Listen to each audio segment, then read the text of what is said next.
Ladies and gentlemen, hello again, and welcome back to Don't Worry About the Government.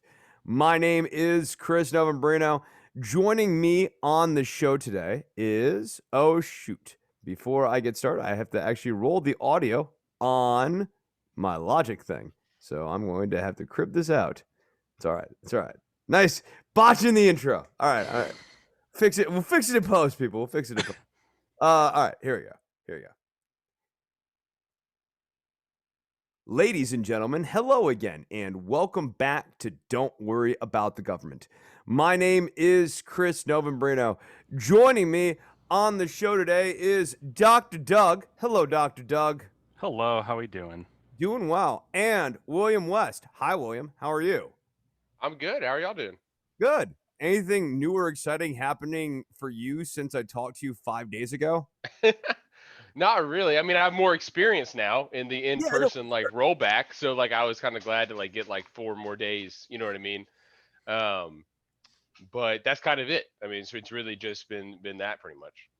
And Doug, what's been new with you since we last spoke? Oh, well, I am getting ready on Monday to go back into the school for the first time since last March. Very nice. I've been full remote for a year teaching, so tomorrow's my last day teaching on my couch.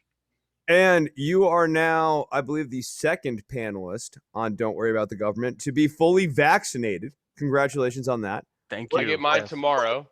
Oh, you're getting yours tomorrow. Wow. I get my second dose tomorrow. I got to wake up at because of how our district did it and they announced it late and stuff. I'm driving 2.5 hours to Henry County, Tennessee in the middle of nowhere to get my second dose. Hey, that, better that than not, right? Yeah. Absolutely. So, any adverse reactions to the vaccine or anything when you did it, Doug? The first dose I did not. The second dose, this last one, really knocked me out last night. Just complete exhaustion. I fell asleep on my couch. I didn't even bother going to bed. But I think that I heard that a lot of people just anecdotally were saying that it seemed like if you had COVID, the first dose of the vaccine kind of knocks you out. But if you never had COVID, the first one doesn't get you, but the second one does. So that kind of tracks just with the people I've spoken with. That's what Lindsay said too. Yeah, so I think that's what happened to me. So maybe that's a sign I didn't have it asymptomatically at some point and didn't know, if that's the case. Interesting. But that's what I've heard about most of it from the teachers I've worked with and my family and stuff like that. Is the second dose is what actually can give you a little impact.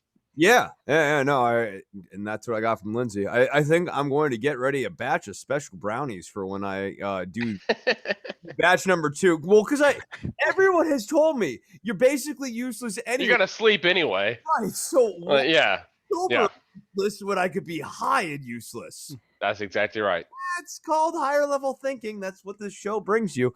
And they also say the other reason I'm saying that in a slightly more serious way is they say don't take anti-inflammatories or other stuff to ameliorate some of the symptoms. They do kind of say to ride it through, but I have seen nothing that advises against special brownies. So based on logic, I intend to explore the science. There you go. This is a show that focuses on the science, people. That's right. So speaking of focusing on the science now, neither one of you teach science, right? Nope. Not even never subbed in. No. Political science. Yeah, I was gonna say, yep. Yeah, I could do government and political. I'm licensed in government and political science. Have I subbed in a science class? Yes, I have. There we go. My segue is great. Thank you. I just needed something. Do I technically mention science as I cover other historical concepts? Yes. See, this segue is getting stronger all the time. Yes. All right. So what we're really here to talk about is the reopening of schools. We have gotten into this on prior episodes, so I will spare you guys the big exposition. Suffice it to say, Joe Biden, as part of his first 100 days goals, has said that he wants to get kids back into schools. Republicans, of course, are giving him massive credit for getting kids back into schools, because this is also a shared goal of Republicans. That's deep sarcasm. Joe Biden's getting no credit for doing a thing that Republicans want. It doesn't work like that. But this is also a shared goal of Republicans in Republican states. So we are now getting ready to get back into schools. Doug, you are going back into schools, you said next week? Next week, yes. Okay. What has the lead up been like for you as you're getting ready to go back into schools? Well, I will say this: my district has been very, very data driven in terms of looking at the percentages as far as positive tests, and this is going back since the last school year, where they'll constantly just reevaluating stuff on a monthly basis and deciding what we're going to do. And they've been pretty good about that. And so a lot of districts, they've been coming back and going away and going back remote, coming back and then going full remote. In our district, my district, I just tell you, we've not gone back once. We've been full remote since the middle of March 2020, and we are now going to go back hybrid now. And they've done a lot to prepare us. They are basically setting up specific classrooms where we can be. They're limiting the number of students that are going to be in the building, and I feel that my district at least is doing a pretty decent job as far as if they're going to do hybrid, to do it as safely as they can.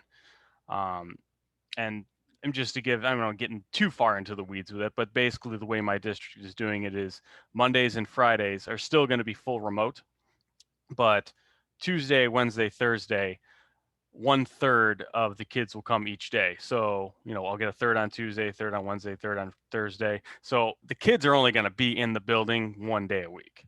And then the rest is going to be full. There'll be 4 days of remote. So it's not, they're doing it they're definitely going in slowly. This isn't a full reopen. That seems like a fairly reasonable compromise. Therefore, the students are only in once every 7 days, or a specific student is really only in the building once every 7 days. That's and some of them, and many of them are still have the option still to stay full remote. That's an option that all students have, and many of them are taking that. So it's realistically, it's even less than 1/3. Oh yeah. It seems to me, Doug. Oh, go ahead. I was just gonna ask: are you in a specific urban district or is it suburban?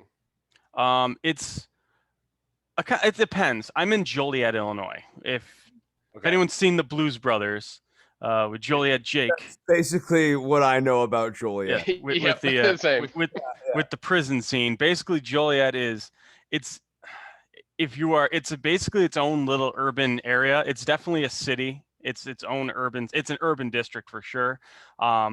Some people would call it a suburb, and there's a lot of people that would get very angry if they called it a Chicago suburb because they like to be considered their own thing.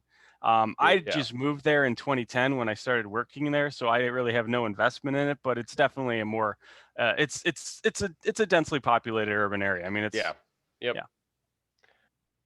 It seems to me like the thing that would be most disruptive for students would be changing the venue a whole bunch, like going remote, going back into schools, going back remote again, going back into schools. Does that seem to track with y'all?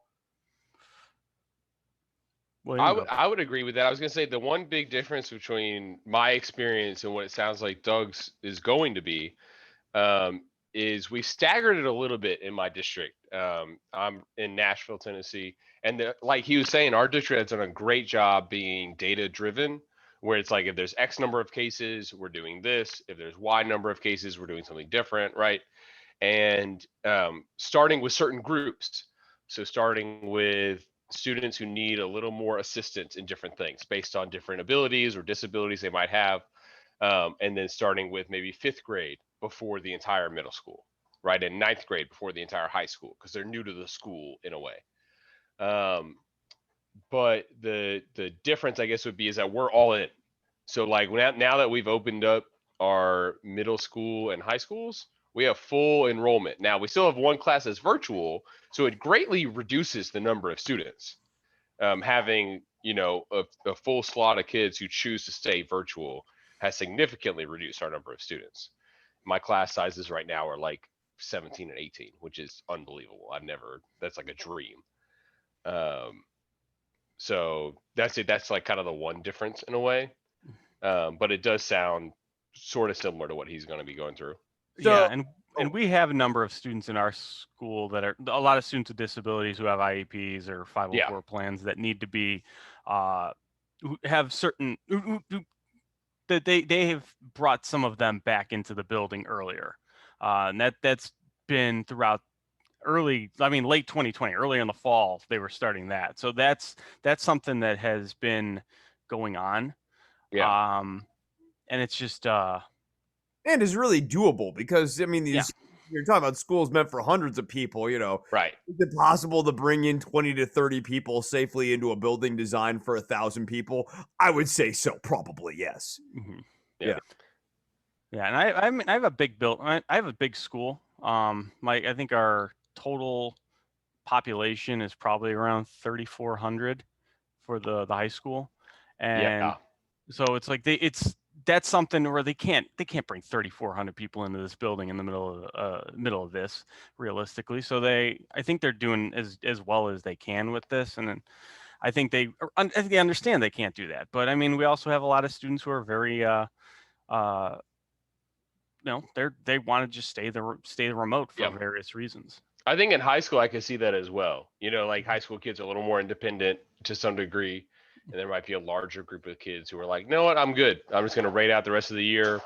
It's been fine so far."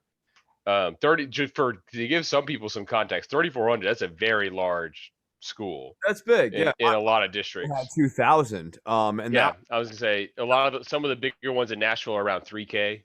So Mhm. like that's massive. Yeah, I mean, as I said, Joliet's not. I mean, like I said, it's not Chicago where they have like Right. a population of 4 or 5 million. But I mean, we're it's still probably probably the second or third biggest urban area in the state. Oh But yeah. that's a really great secondary point that I feel is kind of missing from a lot of the science of this discussion. So I have these New York Times charts here and there that look at caseload by county. And that's interesting on some level, right? But building design and how many students are actually meant to be accommodated to any one of these buildings, how many students attend these schools should be just as much of a driver as anything because if Yep. you try to bring 3,400 people back into a building, the odds that coronavirus is going to show up in that building within a week is nearly 100%. I just have a hard time, imagining 3,400 students and staff, and not having an outbreak within 7 to 10 days. And imagine the contact tracing with that. What a nightmare that would be. And it seems to me, Yeah. especially on a national level, we currently have nowhere near the resources available for that.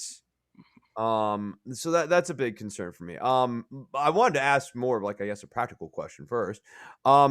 What is your classroom setup going to be like in terms of the camera versus the students and everything like that? Have you had to deal with any of that yet, William? So the way we have it structured is our in-person classes are in-person only. Okay. So like my first, second, and last period of the day, which the number of classes depends on the school and everything. So for us, it's 6 period. But my first, second, and sixth period are in person. So it's like a normal class. Now I'm lucky enough the district went to wireless projectors last year and the year before, so it's very easy for me to connect, move around the room. I can stay where I want to stay. The school I'm actually happen to be wearing a school shirt that is John Trotwood Moore Middle School if anyone's looking to donate. That's a And non-khaki school shirt. And yeah, not bad, not bad. That's I not can wear this around. bad. That's not bad. Yeah. It's not as bad as ones I've had in the past to say faith, hope, love, and things like that. They're a little By gravity, sensitive. Yeah. But my right. Is your school a religious school? A private school? No. Public school. I've worked at some camps and things that have been slightly religious. Okay. Totally public, regular enrollment, neighborhood school is great. And I happen to be at a fantastic school this year. And I worked at a great school last year too. So I'm very, very lucky to be where I'm at. And so for our in-person classes, like I said, we only have like my homeroom has 16 kids. which I'm sure Doug could tell you is like a dream number for a public school institution. I like wrote a paper in grad school about it having low class sizes. Um, I'm usually around I'm used 30. to having, yep, yeah, 27 to 30 is what I'm pretty used to. Last year I was very lucky to have 24, which felt like amazing. And so management wise, it's been fine. You have a few little things to nip here and there, and they've been good about their masks. They have been good about staying in their pod, like their little section. Not that it's going to make a huge difference in an enclosed classroom with no windows, but the in-person classes are fine. Then for my fourth period is the remaining virtual kids. So we have it split up to where there's 2 teachers per subject in my grade. So like, there's another social studies teacher I work with, and the fourth period is virtual. So I go out to another classroom we don't use, which happens to be a portable this year, and do the regular virtual class. And obviously those kids are a little sad right now that they're not in person, but they also understand some of the stuff that we're dealing with. And then I happen to have another class after that that's sort of like a study hall. Some states it's called RTI, which is response to intervention. Some states it's called like personal learning time. It just kind of depends on the situation. It's basically like enhancement learning, right? You either like are enriching kids above grade level or helping kids come up to grade level on like a smaller basis. And because the 2 kids I have are in person, but they can't leave the classroom that they're in, they join me virtually from their computers, but we're in the same building, which is just kind of an interesting concept. And it's working fine. It's totally working fine. They have headphones. It's going fine. It's only 2 kids. Hey, that's easy. But it's just sounds sort of contradictory in a way where it's like, we're in the same building. Could I just pull the 2 of them to my portable? We could sit 10 feet apart, but it's been working. I mean, the hallways are hectic at certain transition times. They're getting a little bit better, I will say. I think that the kids are like learning, adapting, and things like that. But it does feel really nice to be back in person, and it seems to be working for me. And it's interesting you're saying that the way that they're setting this up, and I think those little things where you talk about like the hallway time, Yeah, or getting the mask. Like I'm just thinking like and there's a question for you in your school, are like stairwells turned into like this is just up and this one is just down and things like that? Well, I don't really know. Our school is an old school built in the 60s, so it's just one level. Oh, okay. It's on a big plot of land, and so it's actually it has some ramps, but for the most part, I don't actually think there's any stairs in the school, which is kind of odd to say. Like there's some stairs outside the school and things, but I don't know that there's actually any stairs inside of the school.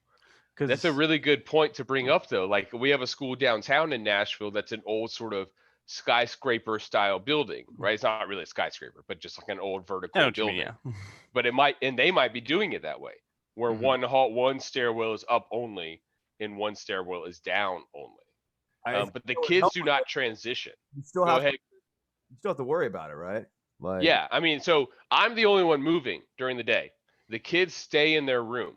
So because we have these small class sizes and we can put all the 6th graders on one hall, this PTO was great, and they gave us all little rolling carts, you know what I mean? So I can just roll my computer to the next room and stuff.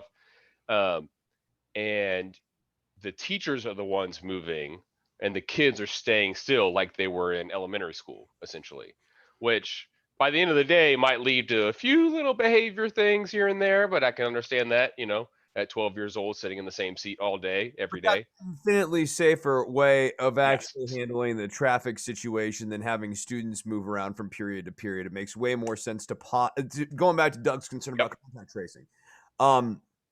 Contact tracing is always going to be a nightmare in this situation.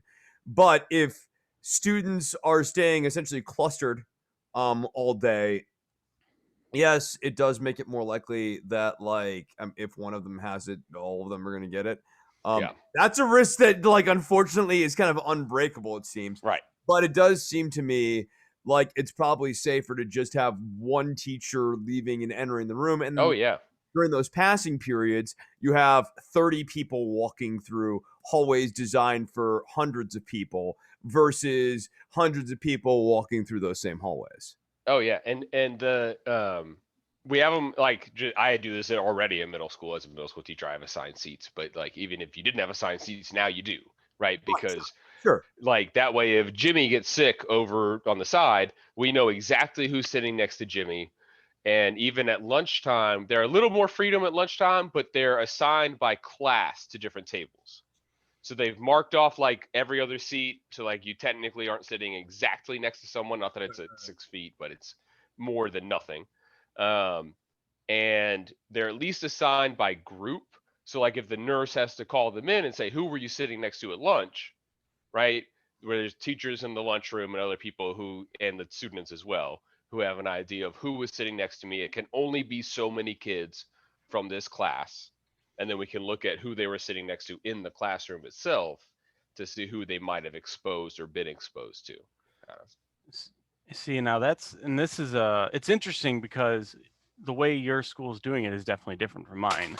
Because in my district, what we're doing is I'm not going to move. Like I'm going to be in my classroom and that's going to be it.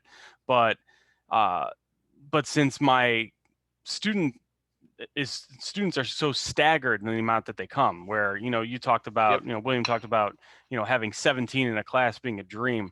I'm probably going to have like 6 or maybe 5, just because if I'm having a class of 30 and they're splitting those up into thirds, so that brings it down to 10. But then I already have a good chunk in each class that are just going to stay full remote. So that's going to drop it down well into the single digits. So they're maybe in that situation. And also it's high school, and high schools, it's harder to you don't have like a team system where they're all taking the same classes. So it's harder to do something like that where all the teachers stay the same or move around to them. That model works really great for elementary, right? Yeah, we only have 4 subjects in middle school: science, math, reading, and social studies. Yeah. Right. So that obviously wouldn't work in high school. Yeah. Right. But it's interesting to see in the different ways that schools are trying to adapt anyway. And then the other thing is you talk about your virtual classes and then your in-person classes. I have 5 periods a day. And I'll just go through this quickly. And the way I'm doing it right now is 4 of them are going to be some kids in person and some kids are going to be remote. So I'm going to still have to teach basically the same way I'm teaching now, because even though I'm teaching in class, I'm also teaching online at the same time to the kids who didn't come. Okay. Right. Yeah. That's what I was kind of thinking about earlier with William, is he going to have to set up a camera? You are actually going to have to set up a camera because you're having to handle both mediums simultaneously. I will have most of the kids at home as I'm teaching them. So realistically, I'm thinking I'm probably going to have to just sit at my desk teaching, which is not how I normally teach at all. But realistically, I need to see the live streamer. Let's see what chat's saying here, and then you got to chat to the room. I realistically need to sit in front, because here's the thing: not just because I need to keep in contact with the students that are at home and remotely, but realistically, I shouldn't be walking around the room anyway. Right. Yeah. So it's just fair. Yeah. Well, in this sense, the camera might actually compel you to do the right thing.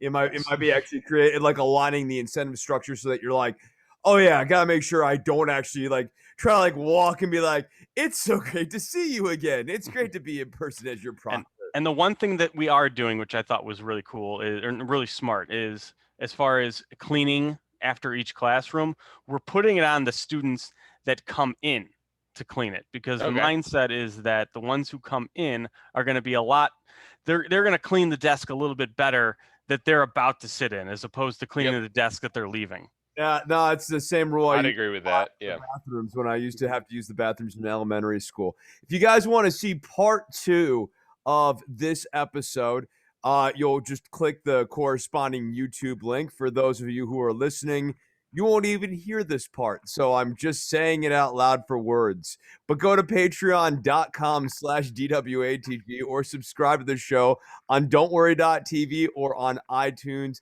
and Stitcher. If you're watching on YouTube, go ahead and watch part 2. Why not? You already watched part 1. Come on, just do it. All right, we'll see you soon. I will send you guys another link here in just a second. Yeah, I saw that timer popping up.